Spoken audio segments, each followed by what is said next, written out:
है केरला। दोस्तों केरला जाने का मन तो काफ़ी लोगों का होता है, लेकिन शायद वहाँ की प्लानिंग करना थोड़ा सा कठिन होता है, क्योंकि केरला एक कोई जगह नहीं बल्कि एक पूरा राज्य है और उस पूरे राज्य में घूमने के लिए आपको कुछ ना कुछ नई नई जगह देखने को मिलेगी। और दोस्तों केरला जाने का प्लान तो सबका बनता है, लेकिन डे वाइज प्लानिंग कैसे की जाए, कितने दिन का ट्रिप बनाना चाहिए, कहाँ पहुँचना चाहिए, कहाँ होटल लेना चाहिए, ये सारी चीजें मस्तिष्क में सबसे पहले आती है। तो दोस्तों आपको टेंशन लेने की आवश्यकता नहीं है, क्योंकि जब तक यात्रा वक्त है तब तक आपको कोई भी योजना बनाने में कठिनाई नहीं होगी। दोस्तों आज की वीडियो में मैं आप लोगों को बताने वाला हूं कि केरला आप कैसे पहुंचेंगे। केरला में आपको प्रॉपर मैप के जरिए मैं आपको समझाऊंगा कि आपको डे वाइज प्लानिंग कैसे करनी है, कौन कौन से लोकेशन पे विजिट करना है, क्या क्या एक्टिविटीज और कौन कौन से स्थान पे घूमना है।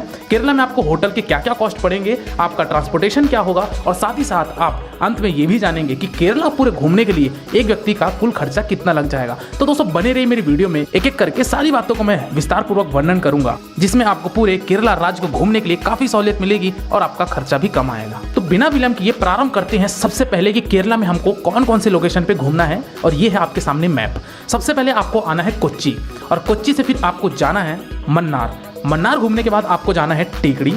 टेकड़ी से घूमने के बाद आपको आना है एलेप्पे। एलेप्पे से घूमने के बाद आप चाहे तो कोच्चि आकर अपनी रवानगी ले सकते हैं, लेकिन अगर आप कोच्चि चले जाएंगे तो आपका छूट जाएगा तिरुवनंतपुरम, जो कि केरला का कैपिटल है, जिसको त्रिवेंद्रम भी शॉर्ट में बोला जाता है। तो यहाँ पे मैं आपके पास दो विकल्प रखूंगा। पहला तो ये कि एलेप्पे से आप कोच्चि आ जाइए और कोच्चि से अपनी ट्रेन फ्लाइट जो भी है आपकी पकड़ के अपने अपने शहर के लिए निकल जाइए, या फिर अगर आप त्रिवेंद्रम भी आना चाहते हैं तो वहां से आप आ जाइए तिरुवनंतपुरम यानी कि त्रिवेंद्रम, और वहां घूमिए, और त्रिवेंद्रम से आप अपनी फ्लाइट या फिर अपनी ट्रेन ले सकते हैं, ताकि आपका त्रिवेंद्रम भी कवर हो जाए। अब एक एक करके मैं पॉइंट टू पॉइंट आपको मैप के जरिए और आपको डे वाइज प्लानिंग बताऊंगा कि कैसे कैसे आपको वहां पे घूमना है और कहां कहां कितने कितने दिन का स्टे करना है। सबसे पहली चीज तो ये कि आपको केरला आने के लिए 10 दिन का प्लान बनाना पड़ेगा, क्योंकि 9 से 10 दिन आपको डेफिनेटली केरला लग ही जाएगा। वही अगर आप बारीकी से हर एक चीज एक्सप्लोर करना चाहते हैं तो फिर वो आपके ऊपर है, चाहे आप 15 दिन ले लीजिए, चाहे आप वो 20 दिन ले लीजिए। क्योंकि वैसे कहना चाहिए कि केरला को आपको महीने भर भी लग जाएंगे पूरा घूमते घूमते, बट महीने भर घूमेंगे तो हमको अपना बजट भी देखना पड़ेगा। एनीवे, सबसे पहले आपको आना है कोच्चि, और कोच्चि से ही हमारी यात्रा प्रारंभ होगी। कोच्चि आने के लिए अब यहाँ पे 3 ऑप्शन है। पहली ऑप्शन तो ये कि अगर आप फ्लाइट से आ रहे हैं तो आपको कोच्चि में इंटरनेशनल एयरपोर्ट मिल जाएगा, वहां आ जाइए आप। और दूसरा आपका, अगर आप ट्रेन से आ रहे हैं तो वहां पे आपका सबसे नियरेस्ट रेलवे स्टेशन है, वो है आपका एर्नाकुलम रेलवे स्टेशन। तो आप एर्नाकुलम आ जाइए। बहुत ही बड़े बड़े शहरों से एर्नाकुलम के लिए ट्रेनें हैं, अगर नहीं है तो फिर आप ब्रेक जर्नी करके भी एर्नाकुलम रेलवे स्टेशन तक पहुंच सकते हैं। तीसरा ऑप्शन है आपका बाई बस का। कोच्चि के लिए आपको बेंगलोर, हैदराबाद, कन्याकुमारी, त्रिवेंद्रम, मदुरई, हर जगह से आपको डायरेक्ट बस फैसिलिटी मिलेगी, चाहे वो आपकी प्राइवेट बस हो चाहे वो आपकी गवर्नमेंट बस हो। तो दोनों ही प्रकार के आपको बसेस अवेलेबल हो जाएंगे विभिन्न राज्यों से, विभिन्न शहरों से। तो दोस्तों ये बातें थी कि आपको कोच्चि आना है, और कोच्चि में आप जिस दिन आएंगे उस दिन तो आप स्टे करिए ही और वहाँ के लोकल साइट सीइंग घूमिए। अब एर्नाकुलम में भी आपको दोस्तों घूमने के लिए बहुत सारी जगह है, यानी कि कोच्चि कहिए या फिर उसी का नाम है एर्नाकुलम। तो एक प्रकार से वो दोनों ही टूरिस्ट स्पॉट है। तो आप कोच्चि में यहाँ घूमिए, वहाँ पे बीच है तो बीच में भी आप जाके आनंद ले सकते हैं, कुछ समय वहाँ व्यतीत कीजिए, वहाँ के आप लोकल साइट सीइंग घूमिए, और साथ ही साथ वहाँ पे वास्को डी गामा का मकबरा भी है जो कि एर्नाकुलम में ही है, तो वो भी आप जा सकते हैं। और भी वहाँ जितने भी लोकल साइट सीइंग है वो सब आप ऑटो टैक्सी के द्वारा घूम सकते हैं। तो दोस्तों ये सारी चीजें कोच्चि की बातें थी। अब बात करते हैं कि आपको कोच्चि में स्टे कहाँ करना है। तो दोस्तों जो एर्नाकुलम रेलवे स्टेशन है तो वहीं पे आप स्टेशन के बाहर भी अपना स्टे ले सकते हैं, या नहीं तो चाहे आप कोच्चि के मेन मार्केट में भी आके आप अपना स्टे बना सकते हैं, या फिर अगर आप थोड़ा माहौल वाला जगह चाहते हैं या जिसका सीन अच्छा हो तो फिर आप बीचेस के पास भी आपको ढेर सारे रिजॉर्ट्स और होटल देखने को मिल जाएंगे। थोड़े से आपके कॉस्टली पड़ेंगे तो आप वहाँ भी रुक सकते हैं। होटल की अगर मैं कॉस्ट की बात करूँ तो ये आपका 1500 रुपए से लेकर 2000-3000 रुपए तक के आपको होटल देखने को मिल जाएंगे, तो आप वहाँ स्टे बना सकते हैं। डे नंबर 2 पे दोस्तों अगर आपके कुछ लोकल साइट सीइंग बचे हुए हैं, हो सकता है कि आप डे नंबर 1 पे नाइट के समय पे आ रहे हैं तो फिर आपके सारे लोकल साइट सीइंग बचे रहेंगे। तो डे नंबर 2 पे वो सब कवर करके लगभग 10 से 11 बजे के आसपास आपको अब निकलना है मन्नार के लिए, यानी कि डे नंबर 2 पे आप मन्नार के लिए रवानगी लेंगे। मन्नार के लिए आपको दोस्तों जो डिस्टेंस है कोच्चि से वो आपकी 130 किलोमीटर की पड़ जाती है, और ये 130 किलोमीटर तय करने के लिए आपको 4 घंटे लगेंगे।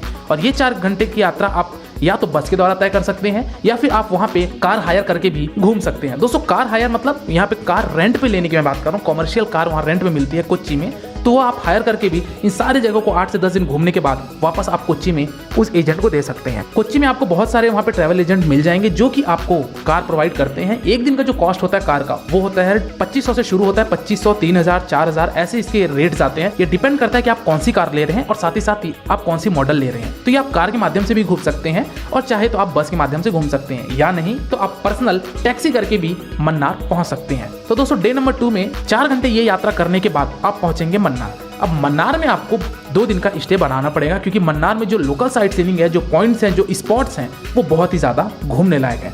मन्नार जो फेमस है दोस्तों वो है आपके टी गार्डन के लिए, यानी कि चाय के बागान। तो वहाँ आप मन्नार में घूमिए, यहाँ की वादियों का आप आनंद उठाइए। बहुत ही शानदार यहाँ हरियाली, सीन, नज़ारे, ये सारी चीज़ें आपको मन्नार में देखने को मिलेंगी। अब बात करते हैं दोस्तों कि मन्नार में डे 2 और आपको जो डे 3 में भी आप वहीं रुकेंगे, तो इन दोनों जगह पे आपको कौन कौन से लोकल साइट सीइंग कवर करने हैं, तो मैं आपको यहाँ पे नाम बता देता हूँ। मन्नार में सबसे पहले तो है टाटा टी म्यूजियम, तो वहाँ जा सकते हैं, जो कि वहाँ पे चाय पत्ती का म्यूजियम है, तो वहाँ जा सकते हैं। साथ ही साथ यहाँ पे है फ्लावर गार्डन, लोखंड ट्री फैक्ट्री, यहाँ भी जा सकते हैं। मट्टूपेट्टी डैम, यहाँ भी जा सकते हैं, बहुत ही शानदार डैम है ये, तो यहाँ एक बार जरूर जाइएगा। इको पॉइंट, टॉप स्टेशन, जिसको highest point in the Mannar भी कहा जाता है, तो आप यहाँ भी जाइए टॉप पॉइंट में भी। कुंडाला लेक, यहाँ भी आप जा सकते हैं और यहाँ बोटिंग भी कर सकते हैं। अगर आप कुंडाला लेक में बोटिंग करना चाहते हैं मन्नार में, तो आप यहाँ बोटिंग भी कर सकते हैं। और आपका एक आता है हनी बी ट्रिप। तो दोस्तों ये सारी चीज़ों को घूमने के लिए आपको 2 दिन लग जाएंगे, यानी कि डे नंबर 2 और डे नंबर 3 आप मन्नार में रहिए, वहाँ स्टे करिए। यहाँ भी आपको होटल के कॉस्ट लगभग यही 1500-2000 रुपये मिलेंगे। तो आप यहाँ रहकर 1 दिन का स्टे लीजिए नाइट में, और 2 दिन आप ये मन्नार को एक्सप्लोर कीजिए। दोस्तों यहाँ पे मैंने खाने पीने की बात नहीं की थी, तो खाने पीने की दोस्तों आपको यहाँ पे बहुत सारे ऑप्शन मिल जाएंगे। वहाँ के साउथ इंडियन डिशेस आप जरूर लीजिएगा, और इसके अलावा कोई आप खाना मत खाइएगा, क्योंकि साउथ इंडियन फूड काफी ज्यादा वहाँ स्वादिष्ट भी होता है, और साथ ही साथ वहाँ की जो डिशेस हैं उनकी बात कुछ अलग ही है। तो दोस्तों आप वहाँ भोजन कर सकते हैं, नॉन वेज और वेज दोनों ही प्रकार के आपको वहाँ खाना मिलते हैं, तो आपको किसी भी तरीके की फूड से रिलेटेड प्रॉब्लम नहीं होगी। दोस्तों आगे बढ़ने से पहले ये भी बात कर लेते हैं कि वहाँ पे भाषा संबंधित क्या समस्या होती है। तो दोस्तों केरला में आपको जो लोकल लैंग्वेज मिलेगी वो चलती है मलयालम। तो दोस्तों मलयालम तो चलती है, लेकिन आप हैं हिंदी वाले या फिर अगर आप हैं इंग्लिश वाले, तो इंग्लिश वालों के लिए तो कोई दिक्कत नहीं होगी, लेकिन हिंदी वालों के लिए भी उतनी समस्या नहीं होगी, क्योंकि जितने भी वहाँ पे टूरिस्ट साइट्स हैं, टूरिस्ट स्पॉट्स हैं, तो वहाँ के लोगों को हिंदी आती है। आपको किसी भी तरीके की समस्या नहीं होगी। थोड़ी बहुत समस्या तो उतनी होती है, चाहे आप किसी भी राज्य में चले जाइए दक्षिण भारत के। तो दोस्तों मन्नार घूमने के बाद डे नंबर 3 में शाम के समय अगर आप घूम लेते हैं, तो शाम के समय आप रवानगी ले लीजिए। अगला स्थान, अगला शहर जो कि है आपका टेकड़ी। दोस्तों टेकड़ी जाने के लिए आपको जो डिस्टेंस पड़ेगी मन्नार से, वो आपकी लगभग 100 किलोमीटर के आसपास पड़ जाएगी, और ये 100 किलोमीटर दूरी तय करने के लिए आपको हार्डली 2.5 से 3 घंटा लगेंगे और आप टेकड़ी पहुंच जाएंगे। अब बात करते हैं कि टेकड़ी में क्या फेमस है और हमको यहाँ पे कितने दिन का ट्रिप बनाना चाहिए। दोस्तों टेकड़ी में अगर आप डे नंबर 3 पे रुक जाते हैं, तो यहाँ भी आप 2 दिन का स्टे बनाइए, क्योंकि ज्यादा हेक्टिक शेड्यूल भी मत करिए, और साथ ही साथ आप घूमने जो जिस भी स्पॉट पे जाएं, तो वहाँ आपको ज्यादा से ज्यादा समय व्यतीत करने को मिले। दोस्तों टेकड़ी फेमस है आपके वहाँ पे वाइल्ड लाइफ सेंचुरी के लिए, जिसका नाम है पेरियार वाइल्ड लाइफ सेंचुरी। यहाँ पे दोस्तों आप एलिफेंट राइडिंग कर सकते हैं, बम्बू राफ्टिंग कर सकते हैं, बोट राइडिंग कर सकते हैं। ये सारी चीजें यहाँ वाइल्ड लाइफ सेंचुरी में देखने को मिलेगी, यानी कि टेकड़ी में आप ये सारी चीजें कर सकते हैं। दोस्तों वाइल्ड लाइफ सेंचुरी इतना बड़ा है कि आपको 1 दिन तो वहां ही देना पड़ेगा, क्योंकि बहुत ही शानदार यहाँ के दृश्य, यहाँ का प्राकृतिक सौंदर्य इतना अच्छा है कि शायद आपको वहां से जाने का मन भी नहीं करेगा। तो दोस्तों टेकड़ी में भी आप 2 दिन का स्टे बनाइए, यानी कि डे नंबर 3 की रात के समय आप टेकड़ी आ जाएंगे, तो वहाँ होटल लीजिए। होटल के भी आपको सेम कॉस्ट यहाँ पड़ेंगे, होटल लीजिए, वहाँ आप डिनर कीजिए, और डे नंबर 4 और डे नंबर 5 ये 2 दिन आप टेकड़ी में घूमिए। जैसा कि मैंने बताया क्या क्या चीजें आपको घूमनी है। तो टेकड़ी में घूमने के बाद डे नंबर 5 में दोपहर के समय, यानी कि जब भी आपका ट्रिप कंप्लीट हो जाए, तो शाम के समय आप वहां से फिर से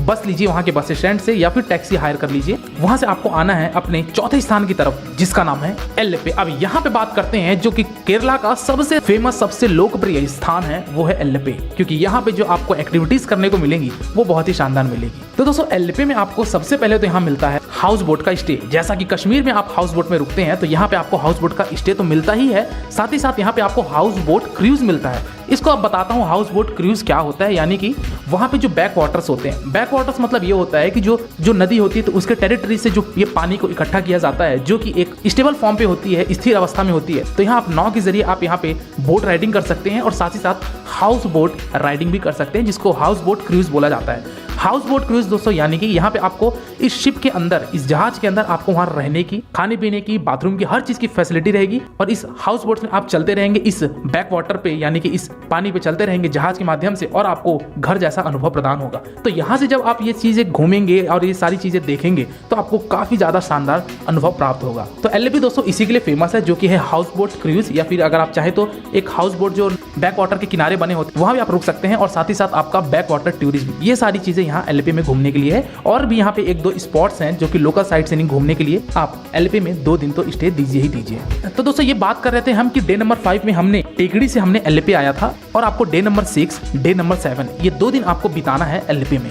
दोस्तों यहाँ पे जो हाउस बोट क्रूज है, यानी कि जो जहाज वाला जो हाउस बोट अगर आप लेते हैं तो इसका जो कॉस्ट होता है वो होता है 4,000, 4,500, 5,000 रुपए, और ये आपको 4 से 5 घंटे का ट्रिप होता है। वही अगर आप नाइट स्टे करना चाहते हैं तो नाइट स्टे भी कर सकते हैं, पूरी रात भी आपको ये सुविधा मिलेगी, लेकिन उसके कॉस्ट थोड़े से ज्यादा हो जाते हैं। तो दोस्तों अगर आप इसमें अनुभव लेना चाहते हैं तो आप सस्ते वाले में जा सकते हैं, जिसमें टाइम पीरियड कम होता है, वो आपको थोड़ा सस्ता पड़ेगा। और इस हाउस बोट से पूरे बैक वाटर का, पूरे एल्पे केरला का आप जरूर ये नजारा देखिएगा। दोस्तों यहाँ पे बहुत फेमस बीच भी है, तो वहाँ बीच में भी जाके आप कुछ समय एक्सप्लोर कर सकते हैं। तो डे नंबर 6 और डे नंबर 7 आपके लिए एलपी के लिए रिजर्व हो गया। चलिए अब प्रस्थान करते हैं डे नंबर 7 में ही। आपको शाम के समय अब यहाँ पे 2 ऑप्शन मैंने जो बताया था शुरू में वो आप कर सकते हैं। या तो अगर आप एलपी से अपनी ट्रिप खत्म करना चाहते हैं तो चले जाइए कोच्चि, और वही अगर आप गाड़ी हायर किए हैं, कोई कार लिए हैं, तो फिर डेफिनेटली आपको तो कोच्चि वापस जाना ही पड़ेगा कार लौटाने के लिए। या फिर अगर आप कार नहीं लिए हैं और अगर आप जाना चाहते हैं त्रिवेंद्रम, तो फिर आप त्रिवेंद्रम भी जा सकते हैं। एलपी से जो अब त्रिवेंद्रम की जो दूरी है ये आपकी लगभग 150 किलोमीटर की पड़ जाती है, और मेरे हिसाब से तो मैं यही सजेशन दूंगा कि आप अभी वापस मत जाइए, आप त्रिवेंद्रम भी जरूर घूमिए, क्योंकि यहाँ पे सबसे भव्य मंदिर है जिसका नाम है पद्मनाभम स्वामी मंदिर। दोस्तों आप केरला आए हैं और अगर आप त्रिवेंद्रम नहीं गए, पद्मनाभम स्वामी जी के दर्शन नहीं किए, तो मेरे ख्याल से ये यात्रा आपकी थोड़ी सी अधूरी रह जाएगी। तो दोस्तों आप त्रिवेंद्रम जरूर जाइएगा। तो यहाँ पे भी दोस्तों आप घूमिए, यहाँ के पूवर बीच है तो यहाँ भी आप जाइए, यहाँ भी शानदार दृश्य आपको देखने को मिलेगा, और बहुत सारे यहाँ लोकल साइट सीनिंग है, क्योंकि त्रिवेंद्रम है कैपिटल केरला की, तो आपको यहाँ पे काफी अच्छा और साथ ही साथ आपको बहुत सारे लोकल साइट सीनिंग देखने को मिलेंगे।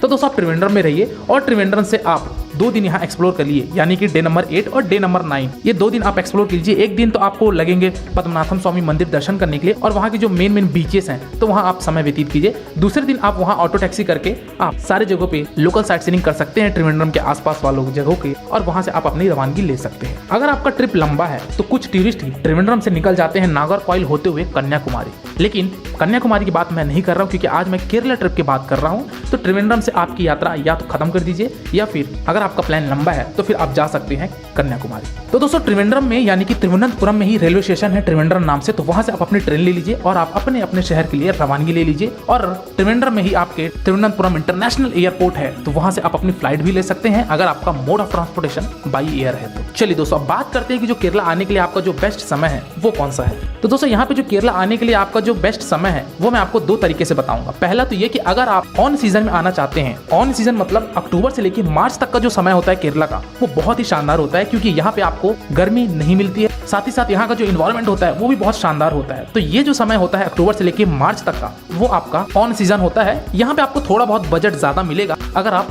ऑन सीजन में आते हैं तो। वही अगर आप बात करूं ऑफ सीजन की, यानी कि आपका अप्रैल से लेकर सितंबर महीने तक का, ये होता है आपका ऑफ सीजन। तो अगर आप मानसून में प्लान बना रहे हैं या फिर अगर आप समर में प्लान बना रहे हैं तो भी आप केरला जा सकते हैं, क्योंकि केरला आप 12 महीने घूमा जा सकता है। लेकिन यहाँ पे जो कॉस्ट आपकी आएगी वो आपकी थोड़ी सी कम आएगी, क्योंकि यहाँ पे आपको क्राउड नहीं मिलेगा और साथ ही साथ होटल के खर्चे, खाने पीने के खर्चे और ट्रांसपोर्टेशन के खर्चे थोड़े से कम होते हैं, इसलिए यहाँ पे आपको एंटायर कॉस्ट थोड़ा सा कम पड़ेगा। तो दोस्तों ये सारी बातें थी कि आपको केरला में कैसे प्लान करना है, डे वाइज कहाँ घूमना है और हर एक स्थान पे क्या इंपॉर्टेंट है, क्या चीजें आपको देखने को मिलेगी, ये चीजें मैंने शायद विस्तार पूर्वक बता दिया। चलिए दोस्तों लास्ट बात करते हैं कि ये केरला का जो मैंने 9 से 10 दिन का आपको डे वाइज आइटनरी बताई, इसका एक व्यक्ति का कुल खर्चा कितना लग जाएगा। दोस्तों यहाँ पे एक व्यक्ति का खर्चा बता पाना थोड़ा सा कठिन है, क्योंकि यहाँ पे फ्लक्चुएट हो जाएगा।